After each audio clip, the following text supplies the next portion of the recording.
Good morning, students. The other day I discussed Wordsworth's Solitude Reaper, and today I am going to take up another poem by William Wordsworth, which is prescribed in your course. The world is too much with us, late and so. Now, this is a sonnet which was written by Wordsworth in 1805, and it was published in 1807 collection of his poems called Poems in Two Volumes. Now, The World is Too Much With Us is a sonnet, and it is a Petrarchan sonnet written in the form which was practiced by Petrarch, a poem of 14 lines with two parts, octave and sestet, octave of 8 lines and sestet of 6 lines. Now, this was a poem which Wordsworth composed when he saw the aftermath of the breakout of Industrial Revolution in England. When the Industrial Revolution broke out, the British society underwent drastic changes. People became materialistic. They started getting busy in minting money as much as they could according to their respective potentials.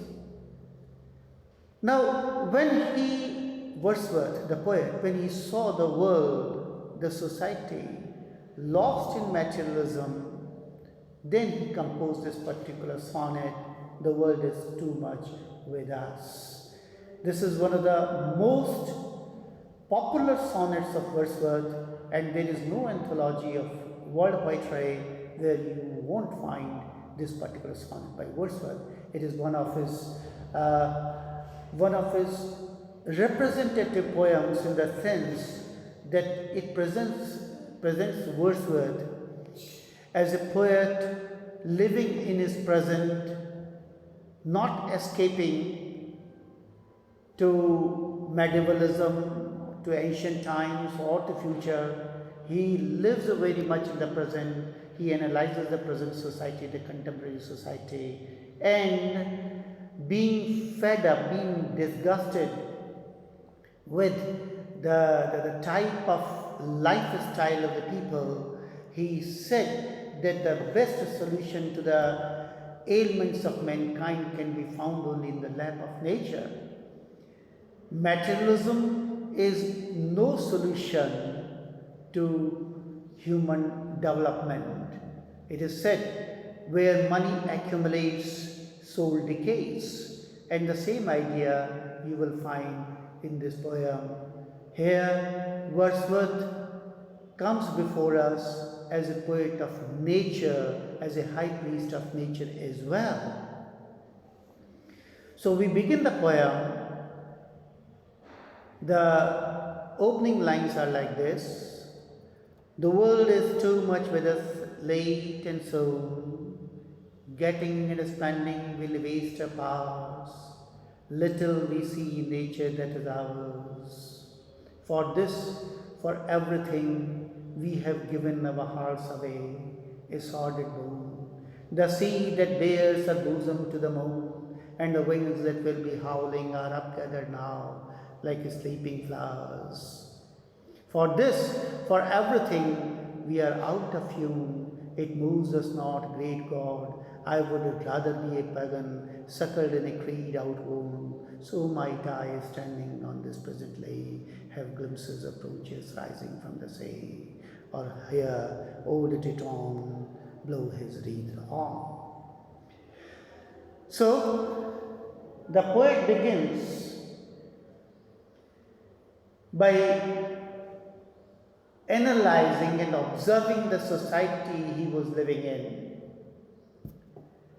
The world is too much with us, late and so.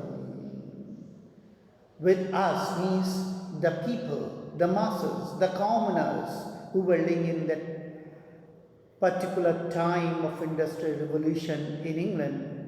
He is addressing himself, he is addressing them also, and he says that we are too much into the world, we are lost in minting money and spending money, we are lost in materialism, commercialism, materialism. These things, they have become of prime importance for men in the society. So the world is too much. We are lost in worldly affairs, in material things, in gaining them, in losing them, achieving them, attaining them, obtaining them. So we are lost. We are simply after material things. Material prosperity is the only thing we as human beings are basically after. The world is too much with us late and soon. Late and soon? Every day, day after day, the whole life is gone in pursuit of material gains. The world is too much with us late and soon, getting and spending. We are simply after money, money, money, money that rules the world, money that is of utmost importance in this world. So, getting and spending, we lay waste our powers, meaning thereby that our energies, our potentials, our capabilities, everything, our talents, they are all engaged in material pursuit. We are simply after material things. Getting and spending will waste of ours. Little we see in nature that is ours, and we do not see any beauty, any morality, any divinity in nature, that nature which is ours, to which or to whom we really belong. So, we are in pursuit of our material prosperity, we are somewhere laying behind in our love for nature. We have given our hearts away a sordid boon. We have given our hearts away to material prosperity. Now our minds, our souls, our hearts, they are basically engaged, they are basically engrossed in earning and spending money in material things, and therefore it is a kind of sordid boon. Money is a boon, of course, it is important, but it is not wholesale important. It is not the only important thing. There are other things also in life which are equally important or even more important. And what those things are? Morality, beauty, compassion, love, charity. And these things are those which we learn from nature, and therefore Wordsworth is regarded as one of the greatest poets of nature. A sordid boon. The winds that will be howling at all hours are upgathered now like a sleeping flowers. Now he describes a beautiful night scene. The winds that will be howling at all hours.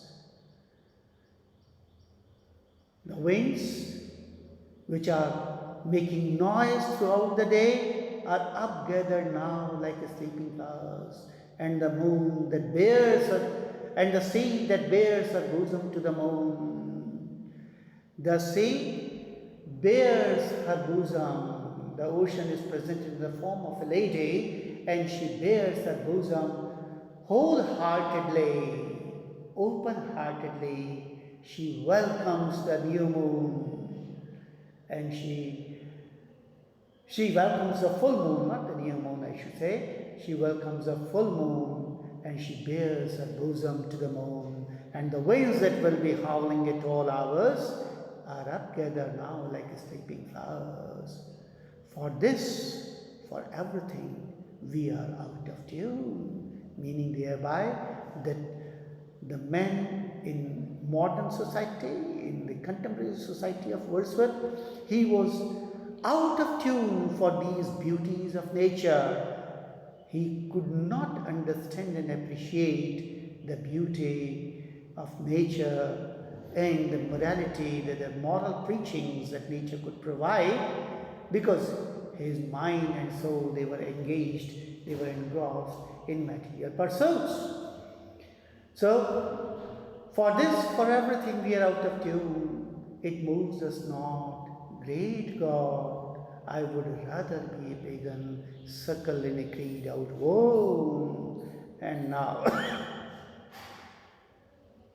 the poet says that these beauties of nature, these beautiful sights and scenes of nature do not move our heart, do not touch our soul, because we are lost in minting money, we are lost in spending money.